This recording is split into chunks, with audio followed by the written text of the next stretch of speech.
Bom dia! Hoje nós vamos estudar sobre o sistema nervoso. O sistema nervoso, que é exclusivo dos animais, vale-se de mensagens elétricas que caminham pelos nervos mais rapidamente que os hormônios através do sangue. Além de coordenar as diversas funções do organismo, contribuindo para o seu equilíbrio, permite que os seres vivos que apresentam nutrição heterotrófica e mobilidade reajam de modo rápido a estímulos do meio ambiente. Antes de iniciar o estudo do sistema nervoso, nós vamos rever alguns aspectos importantes sobre a principal célula desse sistema, que é o neurônio. A célula nervosa apresenta uma região, corpo celular, onde se localizam o núcleo e a maior parte do citoplasma. Dela saem várias ramificações arborescentes, que são os dendritos, e uma longa, chamada axônio.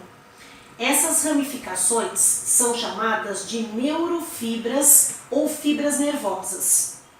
Nos vertebrados, ao redor da maioria dos axônios, ficam os oligodendrócitos, ou as células de Schwann, produtores do extrato mielínico ou bainha de mielina, que funciona como um isolante elétrico, aumentando a velocidade de condução do impulso nervoso. Quando um neurônio é estimulado, ocorre uma série de alterações elétricas em sua membrana, causadas pela entrada de íons sódio e a saída de íons potássio. Essas alterações, que constituem o impulso nervoso, podem começar pelos dendritos ou pelo corpo celular e caminham para o axônio. Na região de contato entre dois neurônios, chamada de sinapse, existe, em geral, uma pequena distância. Isso é, não há perfeita continuidade entre as membranas de ambas as células. A passagem do impulso nervoso por essa região é feita por substâncias químicas. Os neurohormônios, mediadores químicos ou neurotransmissores. Como exemplo, nós temos a acetilcolina, a noradrenalina e a serotonina. Como esses mediadores estão acumulados apenas no final do axônio, a transmissão do impulso ocorre sempre do axônio de um neurônio para o dendrito ou o corpo do neurônio seguinte. Por meio das sinapses, um neurônio pode passar mensagens para centenas ou até milhares de neurônios. Processo semelhante ocorre nas placas motoras, junções entre as terminações dos axônios e os músculos. Nos vertebrados, o sistema nervoso se origina de um tubo oco chamado tubo neural, situado dorsalmente, cuja parte anterior se dilata e forma o encéfalo.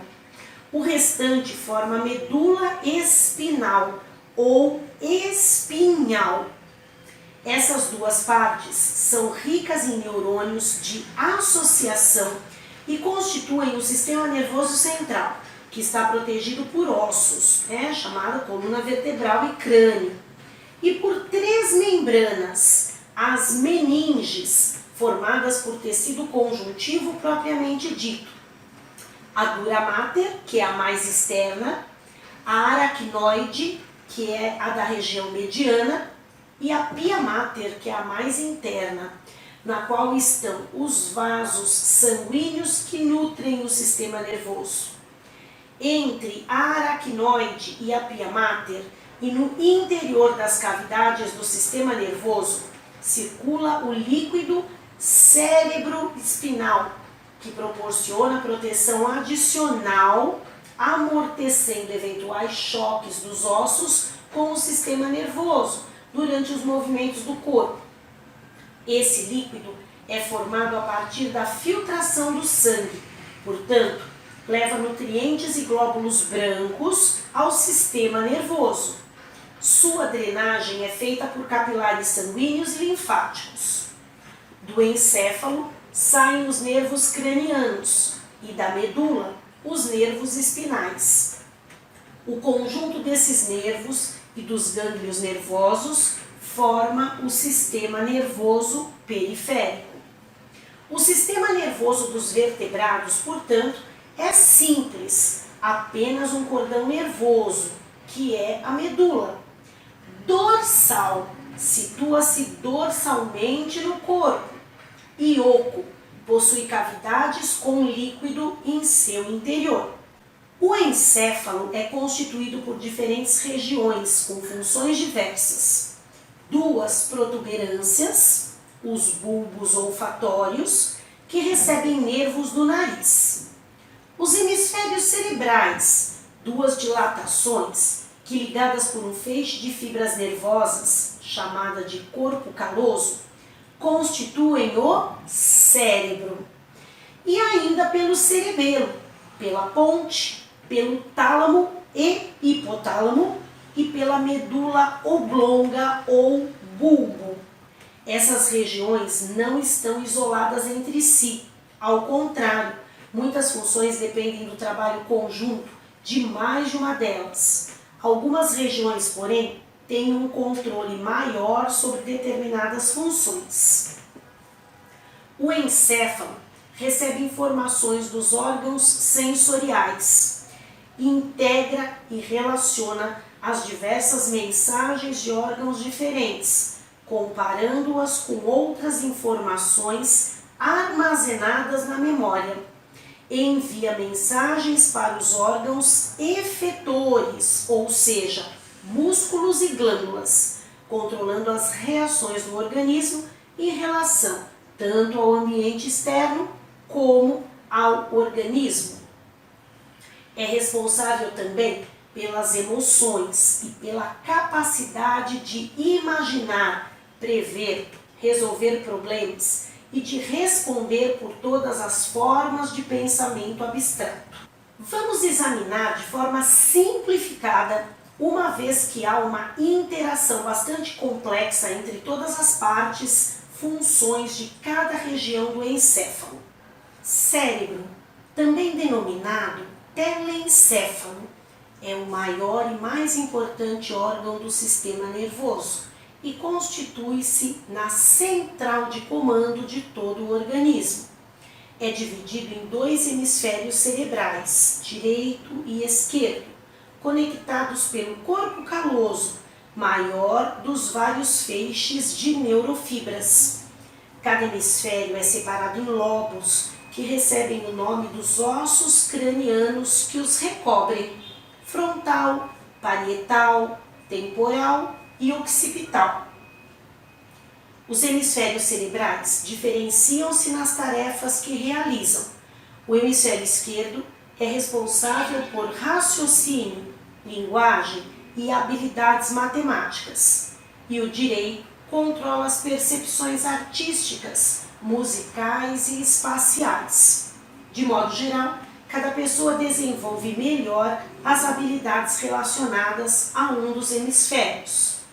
Quando o cérebro é dividido longitudinalmente, verifica-se uma camada externa, cuja espessura varia entre 1 e 4,5 milímetros. É o córtex cerebral. Ele é enrugado e coberto de saliências denominadas circunvoluções, que triplicam sua área e possibilitam que milhões de neurônios caibam no cérebro. Os impulsos nervosos são percebidos e analisados no córtex cerebral, onde estão situadas as regiões que controlam as seguintes atividades do organismo: inteligência, memória, pensamento, consciência, imaginação e capacidade de raciocínio. Atividades sensoriais, como as olfatórias, gustativas, auditivas, táteis e visuais. E comando dos movimentos voluntários do corpo, como a motricidade. Temos o diencéfalo, que é formado por 3 regiões distintas: tálamo, epitálamo e hipotálamo. O tálamo é a região por onde passam os impulsos sensoriais que chegam ao córtex cerebral e os impulsos motores com as respostas enviadas aos músculos e às glândulas do organismo. No epitálamo encontra-se a glândula pineal, que apresenta intenso metabolismo e captação de substâncias, como aminoácidos, fósforo e iodo. No caso do iodo, só perde para a glândula tireoidea. A glândula pineal atua sobre a regulação do sono e da vigília e é mais ativa durante a noite, produzindo o hormônio melatonina. Pesquisas apontam que a melatonina também está ligada ao desencadeamento da puberdade.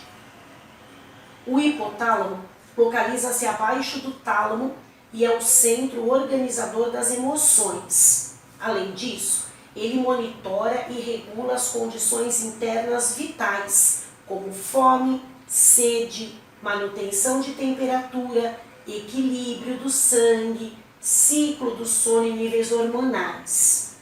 Cerebelo. O cerebelo é a segunda maior estrutura do encéfalo e situa-se atrás do tronco encefálico. A sua função é controlar a movimentação do corpo, pois está relacionado à coordenação e à precisão dos movimentos musculares, ao equilíbrio corporal e à postura. O mesencéfalo atua no controle da postura corporal e na coordenação de informações do tônus muscular. A ponte regula os centros respiratórios presentes no bulbo e coordena os movimentos corporais. O bulbo regula funções vitais como frequência cardíaca e movimentos respiratórios, pois nessa região do encéfalo localizam-se os centros cardiorregulatório e respiratório. Também é capaz de regular alguns reflexos, como tosse, espirro, vômito e deglutição. Ocupando o canal medular dentro da coluna vertebral, a medula espinal conduz as informações colhidas nas várias regiões do corpo até o encéfalo, onde são analisadas. Também realiza o processo inverso. As ordens elaboradas no encéfalo passam pela medula antes de chegar a seu destino. No corte transversal da medula, observa-se a substância cinzenta no centro, em formato de borboleta ou na forma de letra H. A substância branca localiza-se na parte externa.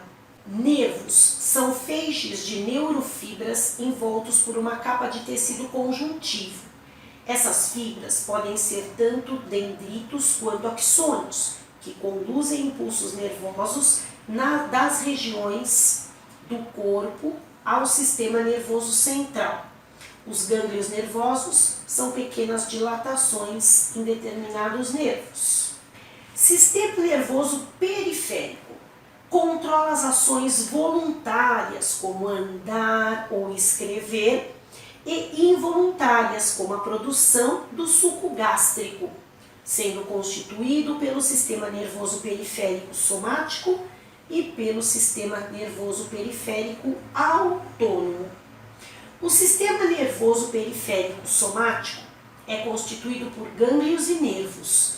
Entre os nervos encontram-se 12 pares de nervos cranianos que partem do encéfalo e 31 pares de nervos espinais que partem da medula espinal. Esses nervos são mistos, pois as raízes das neurofibras sensitivas e motoras ligadas à medula se unem para formar um único nervo.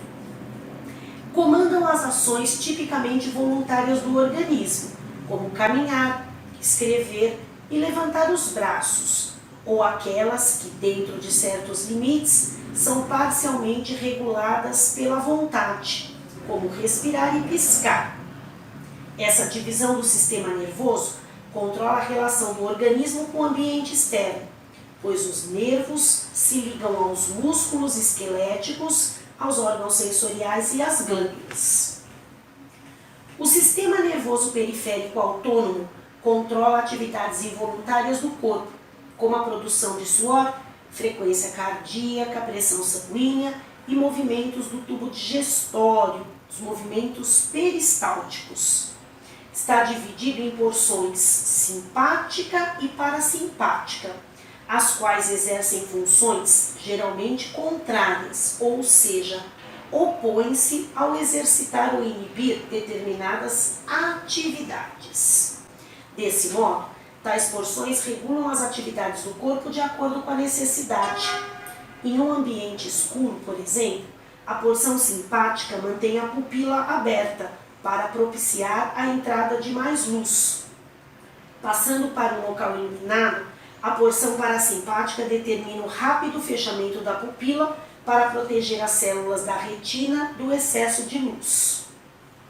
Além disso, a porção simpática muitas vezes é chamada de sistema de luta ou fuga, pois coloca o organismo em alerta para enfrentar uma situação de emergência, o que demanda grande consumo de energia. A porção parasimpática geralmente coloca o organismo em situação inversa, com menos consumo energético. A medula espinal também está relacionada à passagem de impulsos nervosos não comandados pelo encéfalo. São as atividades reflexas, que envolvem poucos neurônios e são involuntárias e extremamente rápidas. Essas ações são conhecidas como ato reflexo ou simplesmente reflexo. Já a via percorrida pelo impulso nervoso, a qual possibilita a execução dessas ações, denomina-se arco reflexo. As substâncias psicoativas são substâncias químicas que agem no sistema nervoso central, ocasionando alterações no funcionamento dele. Podem causar mudanças de comportamento e de humor, como também alterações de consciência, porque vão agir principalmente na liberação dos neurotransmissores no cérebro, refletindo ações em todo o corpo. Os medicamentos com tarja preta são exemplos de drogas lícitas psicoativas, assim como a nicotina presente nos cigarros e o álcool nas bebidas alcoólicas. Entretanto, a maioria das substâncias psicoativas está presente nas drogas ilícitas, que a gente chama apenas de drogas. Elas podem estimular, deprimir ou gerar alucinações, dependendo da forma como atuam no sistema nervoso. Podemos ter consequências muito sérias, muito prejudiciais, tanto para o corpo quanto para as relações entre as pessoas. Denominam-se drogas vários tipos de substâncias que, ao serem ingeridas, alteram o funcionamento do corpo. Algumas, como certos medicamentos, quando utilizadas com orientação médica, auxiliam no tratamento de doenças. Outras podem causar dependência, provocando não somente a debilitação do corpo, mas gerando impactos no trabalho, na vida familiar, nos estudos. De maneira geral, as drogas que atuam no sistema nervoso agem nas sinapses e na liberação de neurotransmissores, refletindo na coordenação de todo o corpo. Elas podem estimular, deprimir ou gerar alucinações, dependendo da forma como atuam nos neurotransmissores do sistema nervoso. Temos os medicamentos, as drogas alucinógenas, as drogas estimulantes e as drogas depressoras. Terminamos aqui o conteúdo sobre sistema nervoso. Dúvidas? Vamos esclarecer na nossa aula ao vivo ou então pelo chat. Beijo, até a próxima aula.